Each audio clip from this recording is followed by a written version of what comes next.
आदरणीय बंधुओं, माताओं व मेरी प्यारी बहनों, राधे राधे।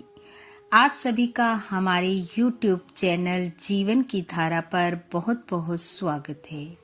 बंधुओं, आज हम इस वीडियो में कार्तिक मास महात्म का 24वां अध्याय सुनेंगे, जिसे सुनने सुनाने से भगवान श्री हरि की कृपा से मनुष्य को पवित्र नदियों में स्नान व पवित्र नदियों के दर्शन करने जितना फल प्राप्त होता है। कथा महत्तम सुनने के बाद यदि आप हमारे चैनल पर नए हैं तो कृपया हमारे चैनल को सब्सक्राइब करें, बेल आइकन को प्रेस करें ताकि हमारी वीडियो की नोटिफिकेशन सबसे पहले आप तक पहुंचे। वीडियो को शेयर व लाइक भी जरूर करें। तो आइए सुनते हैं आज की कथा, कृष्णा और वेणी आदि नदियों की कथा। राजा पृथु बोले, हे महर्षि नारद जी, कृष्णा और वेणी नदी के तट से भगवान शिव और विष्णु के गणों ने एक वैश्य के शरीर से कलाह राक्षसी निकाली थी, सो यह आप हमें बता चुके हैं।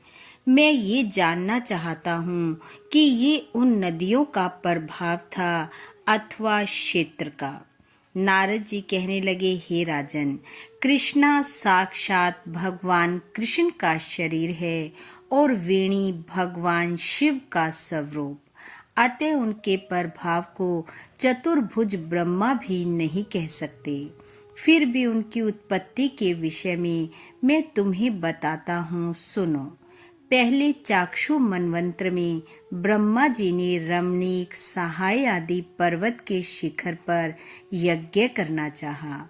यज्ञ की सामग्री इकट्ठी करके वे देव गणों के साथ भगवान विष्णु और महादेव को संग लेकर उसके शिखर पर पहुँचे।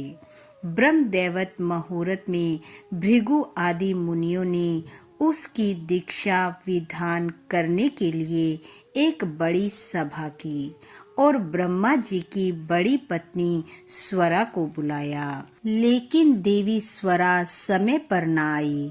भृगु जी भगवान विष्णु से बोले, हे विष्णु, स्वरा आपके बुलाने पर भी शीघ्र क्यों नहीं आती? मुहूर्त बीता जाता है, अब दीक्षा विधि कैसे पूर्ण होगी? तब श्री कृष्ण बोले, यदि स्वरा शीघ्र नहीं आती है तो यहाँ गायत्री की दीक्षा विधान करिए। क्या इस पवित्र कार्य में वह ब्रह्मा जी की स्त्री नहीं है? नारद जी बोले, रुद्र ने भी भगवान विष्णु के चयन को मान लिया। भृगु के इस वचन को सुनकर गायत्री को ब्रह्मा जी के दक्षिण भाग में बिठाकर दीक्षा विधि को प्रारंभ किया गया।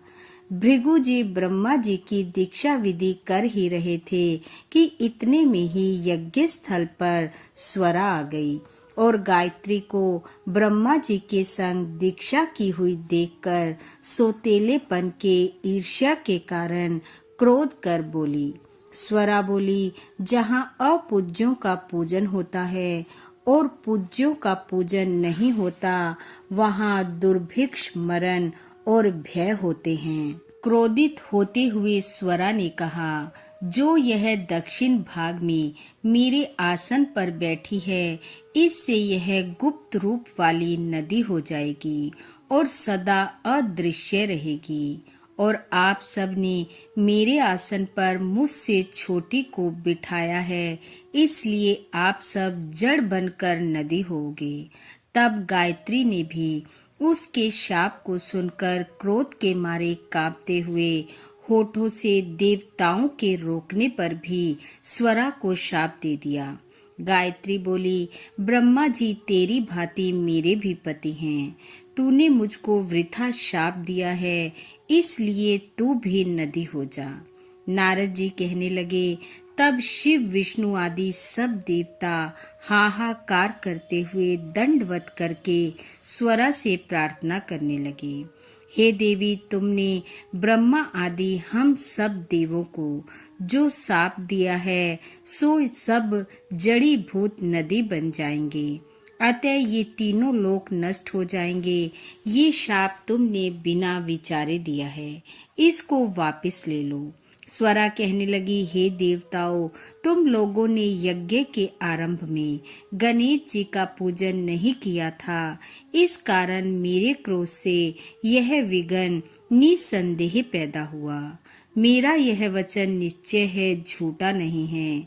इससे अपने अपने अंशों से जड़ीभूत होकर तुम सब नदी बनोगे और हम दोनों सोत भी अपने अपने अंशों से नदियां होकर पश्चिम की तरफ बहेंगी। नारद जी बोले, इस तरह स्वरा के वचन सुनकर ब्रह्मा, विष्णु और शिव ये सब जड़ीभूत होकर अपने अपने अंश से नदी हो गए। विष्णु कृष्णा नदी बने, भगवान शिव वेणी और ब्रह्मा कुकुम्दनी नदी हुए और ये सब अलग अलग बहने लगे। देवता भी अपने अपने अंशों को जड़ करके सहचल की शिखरों से नदी होकर अलग अलग बह चले।